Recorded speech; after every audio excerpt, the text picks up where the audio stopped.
Les gars, je reviens encore sur l'extrait de la vidéo proposée hier comme extrait de l'audience de Samuel Eto'o. Je me demande si elle était vraiment réelle ou bien si c'est un fait.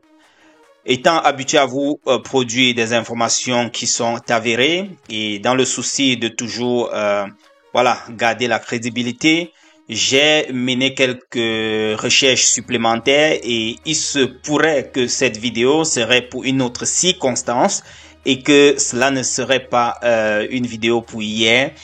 Vous pouvez apercevoir sur cette capture que voilà, c'est une assemblée un peu différente que le contexte de la CAF. Et ce qui nous fait comprendre que cette vidéo proposée hier ne serait donc pas un extrait de l'audience de Samuel Eto'o. Je m'en excuse pour ça.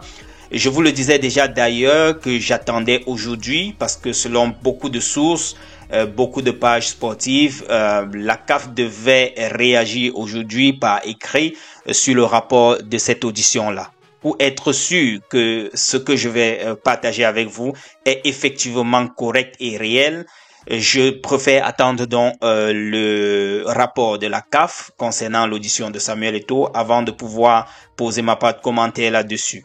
Je m'en excuse si je vous ai induit en erreur hier avec cette vidéo et je vous reviens ainsi pour corriger les faits.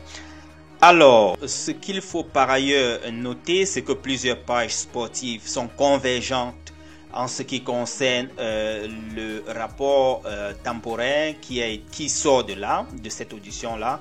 On voit de partout, reconnu non coupable pour l'affaire des matchs truqués et preuves insuffisantes concernant les affaires 1xBet. C'est la même chose que publie cet artiste Dynasty. Même chose que publie Kamer Play Foot. On parle également du renvoi pour le 24 octobre prochain. Vous voyez également des pages particulières, ainsi de suite. Donc, on a au moins une convergence sur ce point-là. En attendant le verdict, attendant également le rapport de la CAF, de la Confédération africaine de football, on peut quand même noter que il a été donc retenu ou bien il aurait été reconnu non coupable pour les faits de trucage et pour preuves insuffisantes concernant 1xBet. Report donc pour le 24 octobre prochain. Ça reste, comme je le dis depuis hier, ça reste à être vérifié. Retrouvons-nous dans la prochaine publication, les amis. Je vous reviens dès que j'ai de nouveaux updates. On est ensemble. Ciao.